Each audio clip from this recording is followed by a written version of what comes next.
Hey guys, welcome to TechTime channel. Hope you're doing well. In this video I'm going to be showing you how to add music on Facebook profile. So let's go to Facebook first. Now click on bottom right corner your profile icon, then click on your name. Now scroll down and you'll find here two things, reel and live. Click on reel. Now go to music.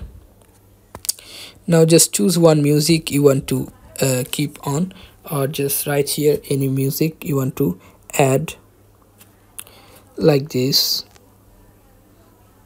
Click on this, and if you want to add any pictures with it, just choose any pictures. Now just click on next.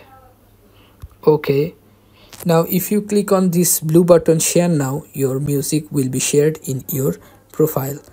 So guys, this is how you can add music in Facebook. So guys, if you find this video helpful, then please give it a thumbs up and don't forget to subscribe for watching the video.